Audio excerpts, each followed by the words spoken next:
I realized that God wasn't going to give me a get out of jail free card. And from the time I was born until the time I was 19 years old, my life had these hurdles. I constantly hit obstacles, obstacle after obstacle after obstacle. And I had to figure out how to manage suffering, how to deal with it, because it'd be part of my life forever. At least that's what I thought. So in order to deal with it, I had to be able to conquer it and overcome it and deal with it and know that in this suffering, there has to be some kind of growth. With every obstacle, I look at it as friction now. Without friction, there is no growth. You have to have friction in your life to grow. So I started looking at all these different things versus the woe is me mentality. Like, oh my God, look at my life. My life's so, I come from this family. I'm being beaten. I'm being abused mentally, physically. I started looking at it as the perfect trial ground. So I had to flip it upside down and say, okay, I'm suffering tremendously, mentally. Use this to your advantage versus your disadvantage. So that's what I did. Versus looking at it as like, oh my God, woe is me. I'm never going to get out of here. I looked at it as, okay, hang on a second.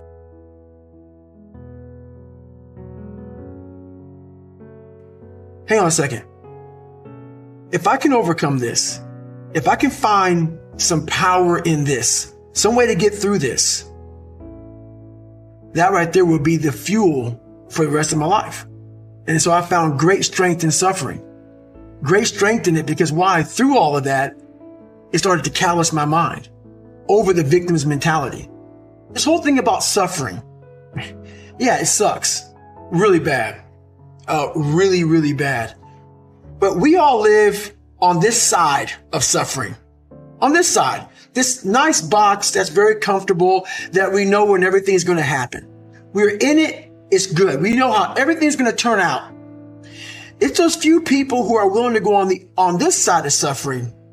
And once they get through that, ask him how he feels now. His mind, how far he grew. In that short period of time, he grew so much more than the normal person because he was willing to go outside himself. Because on the other end of suffering is greatness. It's not over here. So a whole bunch of us, we put ourselves in this great box. And in that box, there's no suffering in it. So what we do is we shelter ourselves from greatness. So for me, for instance, I was 300 damn pounds at one time in my life. Sprayed for cockroaches, made $1,000 a month. I was living in that box. I would sometimes look over the box and I saw hell, suffering, storms, avalanches, tornadoes. I don't want to go over there, but I knew if I can get through that mentally, on the other side was a 185-pound person who's a Navy SEAL, went through Ranger School. Only person to do this, only person to do that, only person to do this. But that's through all of that. All that I have to go through. So you peek over the box and you go back in and say, oh, I'm okay being 300 pounds, making $1,000 a month. Right. I'm okay over here. And on the other side is where you start to really start your journey. People think they start their journey because they're born. No, there's a lot of people in graves who have lived 100 years and have never started their real journey. Your real journey starts when you go outside that box and you start climbing mountains. You start climbing mountains and you think you're at the top of the mountain. You go down the other side of it, think I'm here. And you look up, there's another mountain. And it goes on and it goes on and it goes on. And just when you're getting ready to quit, you crest that final mountain, you get down and you look, and there you are. And it starts to make sense to you then. It's so easy to get lost in the fog of life.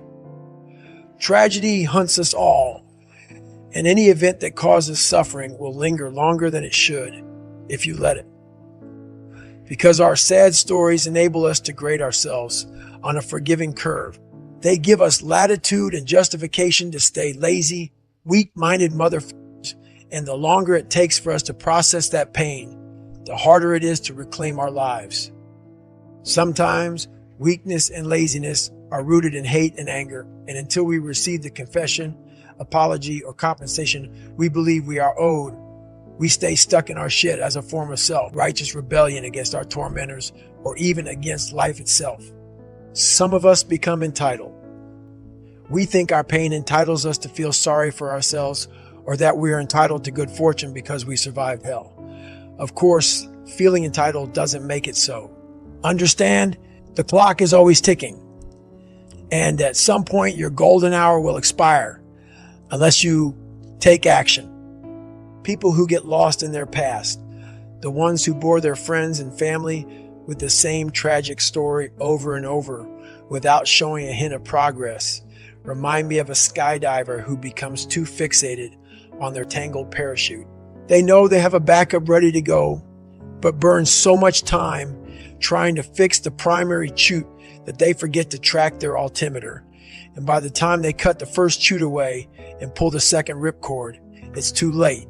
Part of the problem is that they have become terrified of pulling that second cord.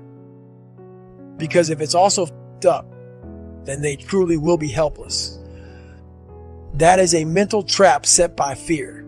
We cannot afford to remain afraid of cutting away dead weight to save ourselves. I was that skydiver for far too long. My father was violent. My mom was broken. I was bullied, laughed at, and misunderstood. Check, check, and checkmate.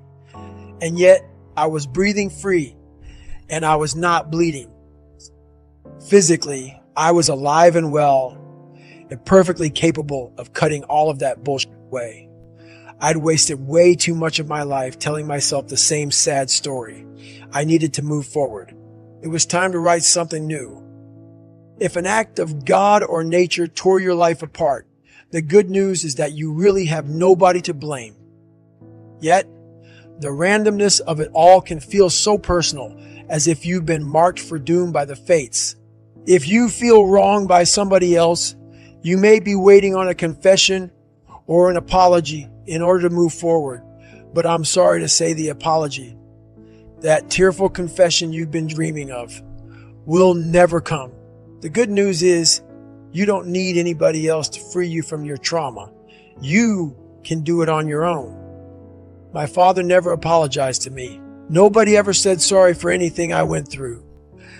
I had to come to the conclusion that while I didn't deserve any of it, I was my main problem and primary obstacle. I'd given Trunnis Goggins all of my power. I had to take it back. I had to diffuse my demon. I had to shrink him down to the lowly, pathetic figure he was by, humanizing him. Just as there was no other way to come out of the gauntlet that was my childhood except f***ed up, I had to see that he was a mortally f***ed up piece of shit because of what he went through. Once I understood that, it was up to me to either do the hard work to break that cycle or stay cursed. Like medics on the scene of a car accident, we all must act with a sense of urgency and tune into that ticking clock in the back of our minds. Because there is a drop dead time on everything we do in life. All our dreams and visions come with expiration dates etched in invisible ink. Windows of opportunity can and do close. So it is imperative that we do not waste time on bullshit. None of us have any clue what's coming for us or when our time might run out, which is why I do my best to ignore anything that is counterproductive. I'm not suggesting we act like robots, but we need to understand that forward motion gives our lives momentum. We need to remember that sometimes chaos will descend and a clear highway can be wiped out by a flash flood in the blink of an eye. When that happens, a lot of motherfuckers look for a cozy place to hunker down and hide out until the storm passes. I'm only human, they say. When holy hell rains down upon them and they feel drained and powerless, they cannot conceive of a way to keep going. I understand that impulse, but if I had succumbed to the "I'm only human" mentality, I never would have dug myself out of the deep hole I was in at 24 years old. Because the second you utter those words, the white towel is fluttering in the air, and your mind stops looking for more fuel. I didn't know for sure if I'd ever find my way out of the darkness. I just knew that I could not throw in the towel, and neither can you. Because there is no towel in our corner. There is only water and a cut man. And if those are your only options, you have no choice but to keep fighting until you overcome every last thing that once held you the back. You have been preoccupied by bull for way too long. It's time to switch your focus to the things that will slingshot you forward. For some reason, God put me in almost every up situation on the planet Earth. So when I talk to people, it's not sugar-coated, because I'm not saying it from I was 175 pounds my whole life. I don't say much to those people. Maybe you're a piece of shit. Maybe you want to be nobody. Maybe you're happy exactly where you are in life, because obviously you are. Maybe you don't have the determination to be somebody better than who you are. And if you want to live with that, I'll support you in that. If you're good with being who you are, that every day you wake up and every day you smell like it because you can't wash your body well, and your skin's messed up because your health's so bad, and you can't put your clothes on right, you need help with that. You need help, like when I was doing, I need help wiping my ass. That makes you feel good? Nothing I can say to you. If every day you wake up with this, see, people are haunted, but they obviously like horror films because they keep watching the same movie. I don't like horror films. A lot of people like horror films. So I don't say much to them. I say exactly what I said to you right there, because I was once you. I didn't like horror films, so I changed it. Some people are just, they become, like you said, it gets real small when you're lazy and you're fat. Their will is so small that they don't have any, and you can't give it to them. There has to be something. This is what I'm talking about now, because this isn't a hack. This has to be in you. Something in you has to wake up. And usually the only person that can wake it up is you. Sometimes you can read a David Goggins book, because I was all this and then a lot more up. But if you don't have a little flame, just barely, you're done. I can't light it for you. You have to examine the insides of yourself. And what do you really want out of life? When I first got into endurance events, I loved the breakdown phase because the suffering made me feel alive and reminded me that I'd gone all out. This time, I didn't relish it in the same way, but I knew that breakdown was a byproduct of an all-out effort, and that if I explored the crevices of my mind, I would find valuable lessons, which tend to spill out with any unraveling.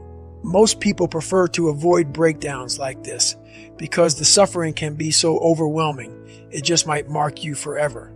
I embrace breakdown and welcome the scarring. There is a hell of a lot of information in scar tissue. Scars are proof that the past is real. Physical scars never go away, and when you look at them, they can bring you right back to a specific place in time. But the scar tissue that builds up around that old injury is weak. Professional fighters who've been hit in the face thousands of times bleed faster than those who have never been punched. Once you've been cut deep, you are forever vulnerable to bleeding. The same is true for the mental and emotional scars that we all carry with us. Scars we cannot see. They might be invisible, but they affect us much more severely than physical scars. Mental and emotional scars are our weak spots, and they can open up just as easily as physical scars unless we do the work to strengthen them. If you haven't dealt with your scars, they can alter your life's path. You will be prone to failure during difficult physical and emotional situations, whether that's during an athletic event, at work, or in your home life. And eventually, you will land back in front of your mirror that never lies. Breakdown is its own kind of mirror. Whatever you're made of is laid out in front of you clear and plain. Your history and mindset become a weathered old map ridged with your scars. And if you read them like an archaeologist on a dig, you might uncover the code you need to rise again and become better and stronger. Because there is no transformation without breakdown, and there is always another evolution, another skin to shed, a better or deeper version of ourselves waiting to be revealed.